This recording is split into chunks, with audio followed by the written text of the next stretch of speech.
નવરાત્રિનો ડે 1 ને ડે 2 એ શું બનાવ્યું? દાંડિયા. Yeah.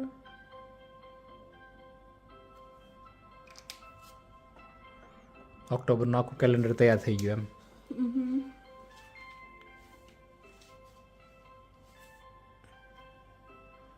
તો ઓક્ટોબરનું શું પ્લાનિંગ છે? ફ્રાઈડે સેટરડે એ પહેલું વીકેન્ડ છે, નવરાત્રિમાં જવાનું છે 2 દિવસ. વળી સેકન્ડ વીકેન્ડ પાછું નવરાત્રિમાં જવાનું છે. પછી 13મી તારીખે દશેરા, જલેબી ફાફડા ખાવાના. અને પછી સ્નેહુનો બર્થડે છે, મમ્મીનો બર્થડે. પછી આ શું 21st મમ્મીની અપોઇન્ટમેન્ટ છે. અને સ્નેહનો હાફ ટર્મ શરૂ થાય છે 21st ને આ 20th. તારું હાફ ટર્મ છે લાસ્ટ વીક 27-28 અને આપણું આ કમ્યુનિટી દિવાળી ફંક્શન છે ને 26. શું કરે છે? હજી ડ્રો કરે છે. અને દિવાળી 31st કે 1 નવેમ્બરની છે? 31st. આ શું તારે ક્લોઈન બર્થડે હેલોવીન પાર્ટીમાં જવાનું તારે? Yeah. અચ્છા, એટલે તારું છે. Yeah.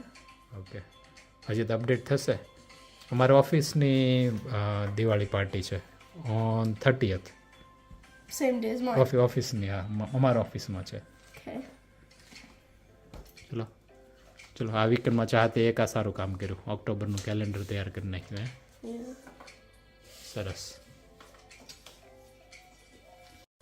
હેલો, કેમ છો બધા? ચલો, તો આજે શું બનવાનું છે? આજે રીંગણ બટેકાનું શાક બનવાનું છે. અને તે થોડી પાપડી વધી હતી, એ દિવસે મેં ઊંધિયું બનાવ્યું હતું, તો હું પાપડી પણ એડ કરીશ. તો આપણે રીંગણને છેલ્લે કાપીશું. આપણે આ કેવું શાક થશે ખબર છે? લગ્નમાં હોય રીંગણ બટેકાનું શાક, રસાવાળું મસ્ત એવું શાક બનવાનું છે આજે. તો એમાં બટેકા મોટા મોટા અને છાલ સાથે જ હોય, તો આપણે પણ એવી રીતે મોટા મોટા કાપી લેવાના છે.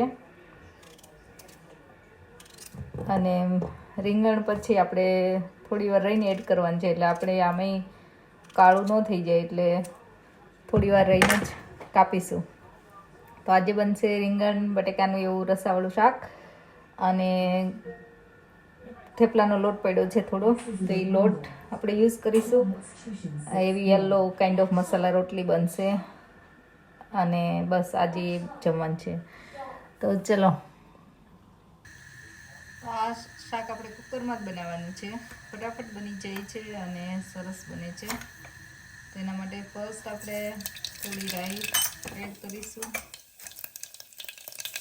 તમે ખડા ગરમ મસાલા એડ કરી શકો, તમારે એડ કરવા હોય તો. થોડી મેથી, જીરું, હિંગ આપણે એડ કરીશું. થોડી હળદર અને જે આપણે પટેટો કાપ્યા હતા એ પટેટો એડ કરી દઈશું.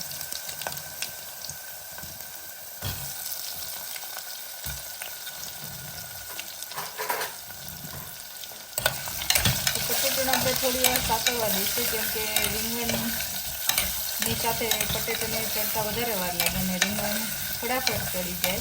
તો આને 20-30% આપણે ચડી જાય બટેકા, ત્યાં સુધી આપણે એને ચેડવીશું ધીમા તાપે. અને થોડી વાર હું આમ જ ઢાંકી દઈશ. સાથે હું આ પાપડી પણ નાખવાની છે, એટલે બટેકાની સાથે હું પાપડી પણ એડ કરી દઈશ, કેમ કે પાપડીને ચડતા થોડી વાર લાગે એટલા માટે. તો આપણે પાછા થોડી વાર ઢાંકી દઈશું અને થવા દઈશું. મીનવાઇલ આપણે રીંગણ કાપી લઈશું અને પછી રીંગણ છેલ્લે એડ કરીશું.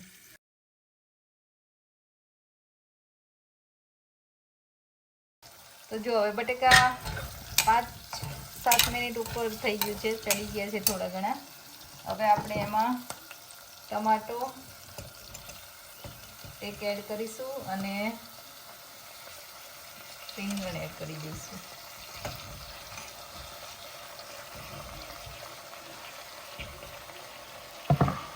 પાછું બધું મિક્સ કરીએ અને પછી મસાલો કરીએ. હવે આપણે મસાલા કરીશું. થોડી હળદર, લાલ મરચું,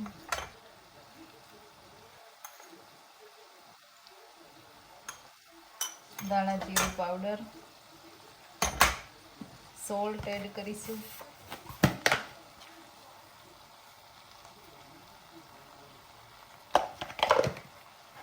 અને ગરમ મસાલો એડ કરીશું. પાછું બધું મિક્સ કરીશું અને પાણી એડ કરીશું. તો બધું મિક્સ થઈ ગયું છે અને થોડી મેં ગાર્લિક ચટણી પણ એડ કરી છે અને હવે આપણે પાણી એડ કરીશું. તો બધું એડ થઈ ગયું છે આમાં. હવે આપણે એક સીટી થવા દઈશું અને પછી ધીમો રાખીને 5-7 મિનિટ ચડવા દઈશું, એટલે શાક સરસ રીતે ચડશે અને બધું આમ મેસી ના થઈ જાય. તો હવે કુકર બંધ કરી દઈએ અને એક સીટી વગાડી દઈએ. તો જોઈ લો, શાક થઈ ગયું છે સરસ રેડી. હવે આપણે આમાં થોડું કોથમીર એડ કરી દઈએ.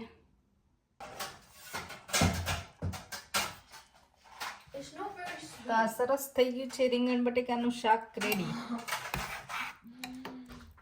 ચાટ પૂછે છે શેનું શાક, એટલે મેં કહી દીધું કે આ રીંગણ બટેકાનું શાક રેડી થઈ ગયું છે. ચલો બધા જમવા બેસી ગયા છે અને આજે બનાવ્યું છે સ્નેહુ મમ્માએ બટેકા રીંગણનું શાક. થેપલું કે પરાઠું કે યલો રોટલી જે કોઈ. અને બીજું શું છે? બીજું છે શ્રીખંડ મઠો. શ્રીખંડ મઠો. ક્યાંથી આવ્યો છે? ફ્રેન્ડના ઘરેથી. ફ્રેન્ડના ઘરેથી આવ્યો છે. તો ઓફિસમાં કલીગ પાંચ લઈ આવ્યા. હા, એટલે ફ્રેન્ડે આપ્યો તો હવે થેન્ક યુ કીધું ને. હા, તમારા માટે જ મોકલ્યો એને. મારી માટે? હા, આભાર આભાર. તો મને કે તમને બધાને આપવાનો હતો એ. પછી મેં કીધું મને બહુ નથી ભાવતો એમ. તો હું નીકળતી ને તો કે તમે ખાધો તો નહીં? તો કે તમારા હસબન્ડને ભાવે? મેં હા. તો કે આખો ડબ્બો જ લઈ જાઓ. તો એ આખો એમને મને એમ આપી દીધો. તો થેન્ક યુ કહેજો હા દર્શિતને. Thank you દર્શિતભાઈ. તો આવા જ વિડીયો જોવા માટે અને તમને રેસિપી ગમતી હોય તો please like, share and subscribe our channel. And thank you so much for watching and for your support. See you soon.